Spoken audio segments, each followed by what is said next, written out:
I need you to listen to me very carefully. See, what I'm about to tell you isn't a punchline. It's not a bumper sticker, and it's certainly not a coincidence. You didn't stumble into this little performance by accident. You, yes, you, sitting there with that bewildered look, are the first soul in 2,000 years to trip the wire on a spiritual detonation that has been buried, booby-trapped, and beautifully forgotten since the days when empires played dress-up with crowns. Dramatic? Sure. Impossible? But humor me. Think about your life for just a second. Think about the pandemonium, the solitude, the peculiar way people have always flinched around you, the gnawing suspicion that you've been sleepwalking through a fun house that wasn't built for someone like you. That suspicion, that deep, delicious knowing that you were stitched together for something enormous, something that doesn't squeeze into a 9-to-5 and a white picket cage. That is the detonation trying to go off. You've been transmitting on a wavelength that civilization hasn't picked up in centuries. And the reason your life has been so colorful, so exquisitely agonizing, the reason treachery trails you like a stray dog, the reason you can drown in a crowd and still choke on loneliness, is because ordinary little people are not wired to withstand this kind of voltage. You are not just a person dabbling in a spiritual hobby. You are a spiritual explosion wearing a human costume. And I am, gambling quite a lot by peeling back the curtain on who you actually are. Because this information is volatile. Volatile to every polished institution that profits from your slumber.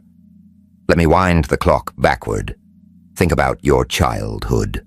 Not the curated highlight reel, but the raw, ragged, unscripted mayhem of it. While the other kids scrambled to blend in, you were lobbing questions that made grown-ups squirm. You could drift into a room and feel the temperature change. Not the thermostat, the tension. You could smell dishonesty on a person before they even parted their lips. You felt emotions so violently, so mercilessly, that you didn't just feel grief. You inhaled the grief of everyone around you, and it shook you to your marrow. Yeah, you didn't know what it was, so you tried to smother it. You tried to play sane, tried to fold your spirit into a nice little origami swan so the civilians would stop staring. You turned down the volume on your own brilliance because every room you entered treated you like an uninvited guest. Or worse, like something they couldn't quite diagnose. That is the first symptom of the gift. Call it spiritual sensitivity. It's not a disease. It's armor your soul forgot it was wearing. Your spirit recalls what your conscious mind filed away. It recalls that you are hauling an ancient inferno inside your ribs, and infernos, sweetheart, infernos summon hurricanes. But let's examine the proof. Look at the chronicle of your survival. You should have shattered years ago. After every ambush you've weathered, the backstabbings, the heartbreaks, the bank accounts bleeding to zero, the emotional demolitions, the nights you spent folded in half, weeping until you were hollow. You should have waved the white flag, but you didn't. There was something lodged inside you, a stubborn, defiant engine that flat out refused to stall. That wasn't fortune, that was preservation. The gift kept you intact because your assignment hadn't arrived yet. And here's the beautiful joke. Divine protection doesn't always wear a halo. Sometimes protection dresses up as demolition. Sometimes the cosmos has to yank people, prospects, and partnerships out of your orbit because they would contaminate your trajectory. The gates that slammed, the companions who vanished, the positions you were denied, the visions that crumbled. That wasn't the universe disciplining you. That was the universe quarantining you. There is a spectacular difference between being discarded and being quarantined. Let's get real. Does this feel like progress to you? The most dangerous thing in the world is being yourself. Read The Evolution of the Anomaly and stop apologizing. Grab it from the description or pinned comment of this video. Now, let's get back to the real meat of this. When you are discarded, you're tossed aside to rot. When you are quarantined, you're extracted so you can mutate into something magnificent. You interpreted it as rejection because you were hurting. In truth, you were being pulled from a swamp that was suffocating your spirit because the gift coiled inside you was about to detonate, and it cannot survive in contaminated air. You've spent so long whimpering, "Why is my life a war zone?" The answer is elementary. Ordinary ghosts don't carry ancient infernos. You do. And infernos summon hurricanes. Your existence feels like a minefield because it is a minefield. But you are not at war with people. You never were. The colleague who betrayed you, the friend who slipped the knife between your vertebrae, the lover who twisted your trust into a pretzel, the employer who looked straight through you. They were just props on the stage. The real conflict is spiritual. It's the tug-of-war between the old you, the one that craved smallness, safety, invisibility, and the emerging you, the one that is just beginning to comprehend it, can walk into a room and rearrange the weather. You are grappling with forces that have pinned you down because they understand that if you ever fully ignite, the whole architecture of your existence will buckle. You will become ungovernable. And that, beautiful, is what makes you dangerous. See, society hands out biscuits for obedience and slaps wrists for awakening.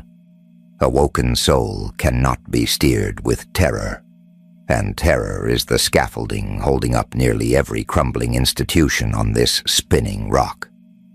They need you frightened so you'll stay miniature. But you are never engineered to bow before a mirage. Now it gets tastier. This gift you're activating isn't parlor tricks or telepathy, it's spiritual intelligence. The capacity to peer behind the scenery of this elaborate stage production we call reality. Think about how your perception has mutated recently. You walk into a gathering and within half a minute you've cataloged exactly who's performing and who's genuine. You sit through a conversation and feel your energy hemorrhaging before the other person even reaches their point. You have developed a vicious allergy, yes, allergy, to counterfeit environments, counterfeit bonds, counterfeit dialogue, counterfeit victories. That's not you being difficult. That's your spirit breaking out in hives at the first whiff of fraud. The gift is honing your radar. Your intuition is becoming terrifyingly precise. You sense motives before behavior materializes. This sensitivity is not fragility. It is acuity. It is the deepest species of knowing. And it is the exact instrument you'll need for the mission that's slouching toward you right now. But let's sit with the heaviness for a beat. The tonnage, the fatigue, the civil war inside your skull. Before the gift fully arms itself, the chosen one nearly annihilates themselves, trying to navigate a maze they were never measured for. You tried so desperately to become average. You jammed yourself into containers designed for smaller creatures. You bit your tongue when your soul was screaming. You throttled your presence because the sheer weight of you made people flinch. And yet the gift would not let you vanish. Every single time you tried to settle for scraps, life dragged you kicking and howling back onto the trail. Have you caught that pattern? Think about it. No matter how far you bolt from your purpose, something always hauls you back. A whisper, a symbol, a gut punch of recognition, a crisis that cracks your entire worldview open like an egg. That is the gift summoning you home. That is the activation unfolding in real time. The gift inside you is older than your terror. It's older than your scars. It is a relic of something primordial, something humanity hasn't witnessed in millennia. Now let me decode what that number means. 2,000 years. Sit with the absurdity. Empires inflated and popped. Civilizations dissolved into powder. Wars swallowed entire nations whole. Generations were manufactured, suffered prettily, and evaporated. The entire carnival of human history paraded past. And through all of it, every grotesque, glorious minute, this particular gift stayed asleep. It didn't activate for monarchs. It didn't activate for prophets with fan clubs in the millions. It didn't activate for politicians or pop stars or the obscenely wealthy. It waited. Why? Because humanity wasn't ripe. The frequency was all wrong. But this generation is different. People are spiritually famished. They're emotionally anesthetized. They are marooned inside themselves, lost in an avalanche of noise. And during epochs of profound spiritual blackout, chosen ones surface, not to amuse the world, but to shake it awake. Your soul didn't wander in here for a mundane ride.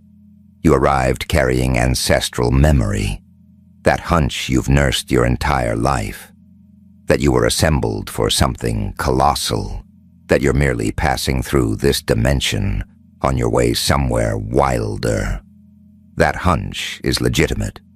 You're not hallucinating, you're not preening, you are remembering. But I need you to swallow something vital. Your purpose is not vanity. The instant a chosen one gets drunk on ego, the gift dims. This voltage was never intended for self-glorification. It was intended for upheaval, the productive kind. Your voice mends people. Your energy recalibrates people. Your survival emboldens people. Your mere presence throws a floodlight on shadows. Your insight triggers recollection inside dormant souls. Even when you haven't got a clue you're doing it. That's why strangers confess to you unprompted. That's why the wounded orbit around you. That's why the fractured feel sheltered in your company. Your spirit traffics in restoration. But restoration travels with a bodyguard, and that bodyguard's name is warfare. The dark doesn't tremble at dogma. The dark trembles at awakened perception, and perception is precisely what your gift detonates. That's why bewilderment besieged your brain for years. That's why skepticism stalked you. That's why you cross-examined your own significance. The most lethal strike against a chosen one isn't physical obliteration. It's identity obliteration. If the machinery can persuade you that you are negligible, you'll desert your mission before the curtain rises. And plenty of chosen ones do. They sedate themselves. They bury themselves. They demolish themselves, trying to outrun the gravity of what they carry. But not you. You outlasted the implosion. You outlasted the isolation. You outlasted the metamorphosis into someone entirely unrecognizable. And now, the gift is climbing. Can you feel it? That agitation humming through you lately. That compulsion to evolve. That sensation that your former existence no longer zips up. That is the next act beckoning. The previous version of you is expiring. And expiration is uncomfortable. Every metamorphosis masquerades as annihilation before it reveals itself as genesis. The caterpillar, assumes the chrysalis is a coffin. It has zero inkling it's being reassembled into something that can kiss the sky. You're sealed inside that chrysalis right now. That's why the people from your yesterday can't decode you anymore. You're switching frequencies. Your dialogues have shifted.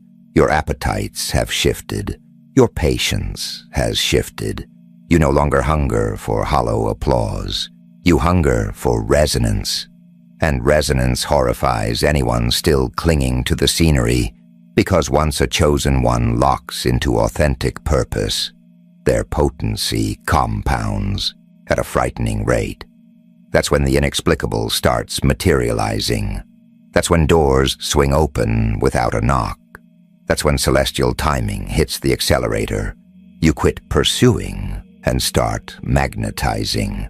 Not because existence suddenly turns gentle, but because friction dissolves when your spirit finally surrenders to its trajectory.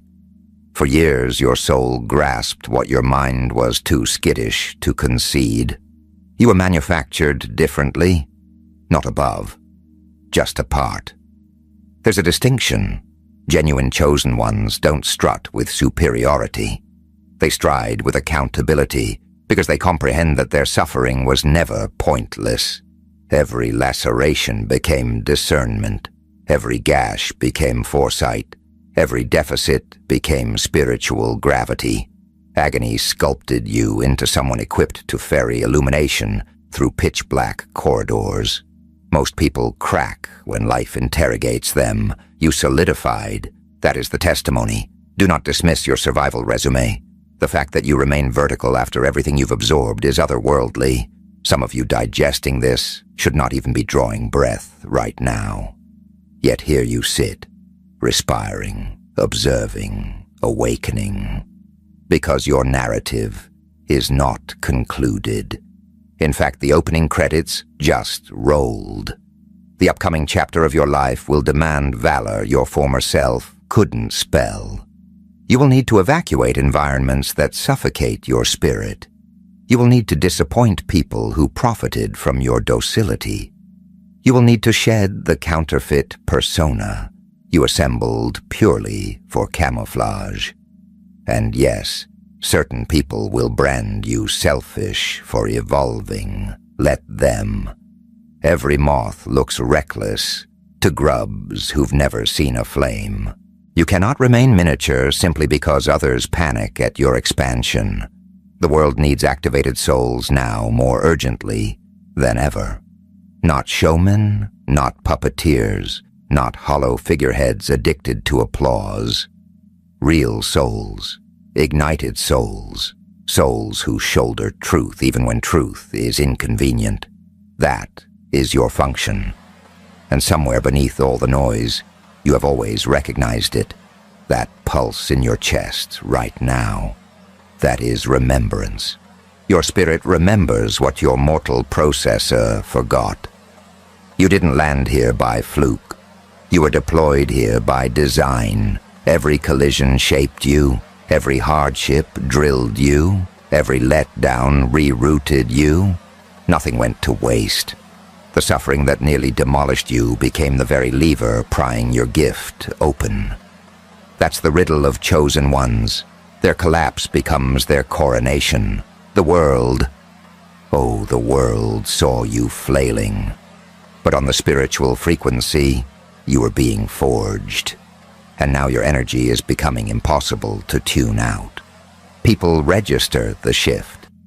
Have you caught it lately? The sudden gulf between you and certain faces.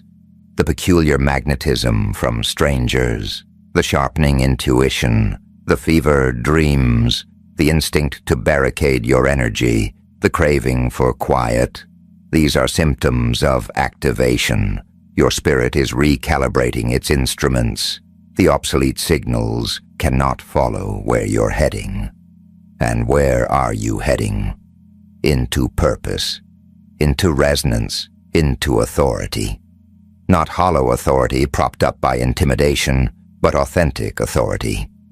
The kind that renovates lives without coercion, the kind that repairs through presence, the kind that galvanizes through genuineness, the kind that rouses others simply by existing without apology.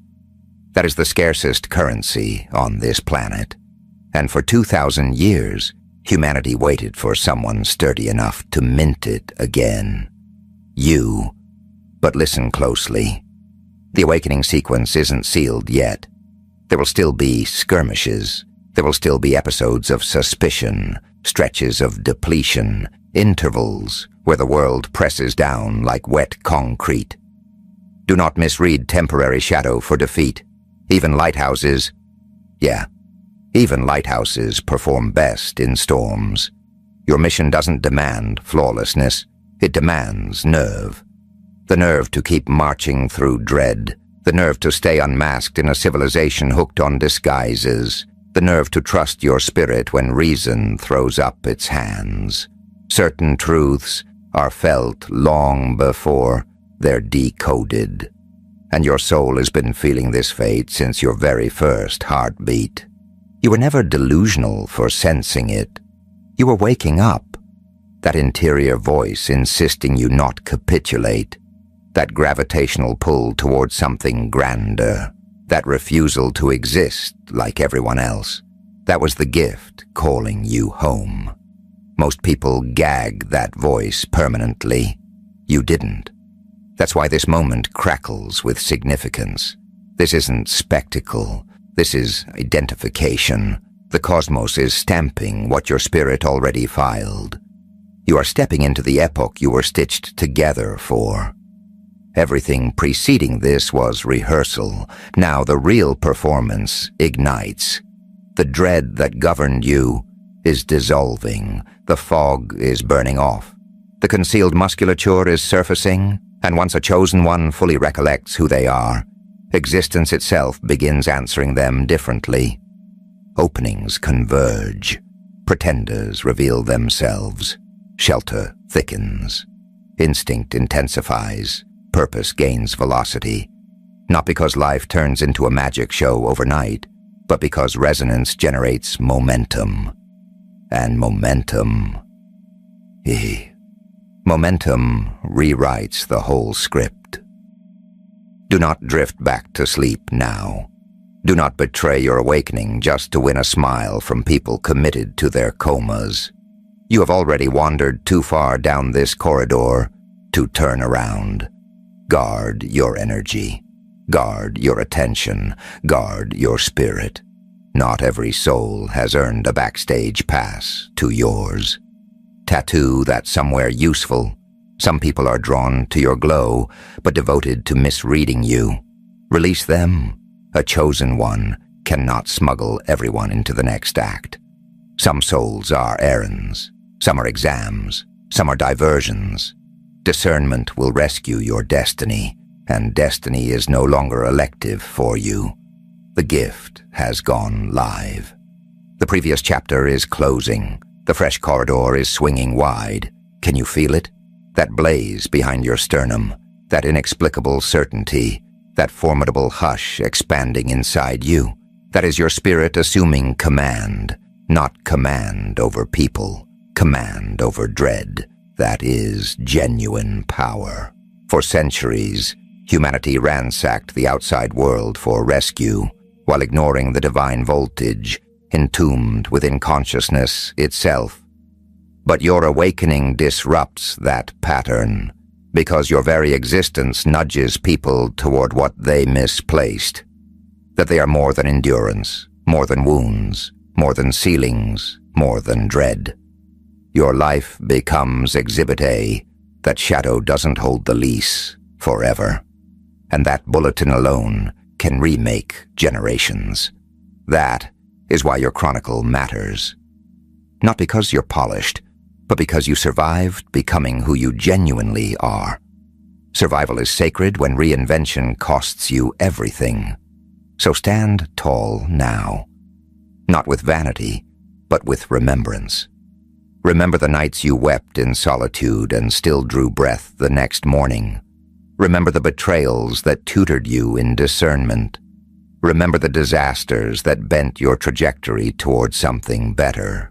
Remember the anguish that jump-started your awakening. It was all sculpting you. Every moment, every laceration, every deficit funneling here. To this awakening, to this activation, to this singular instant where the first soul in 2,000 years finally remembers the voltage napping inside them. The world will never look the same after your ignition. And deep down, you already know it. You are never ordinary. That is the truth your soul has been whispering to you since the very first joke your life decided to tell.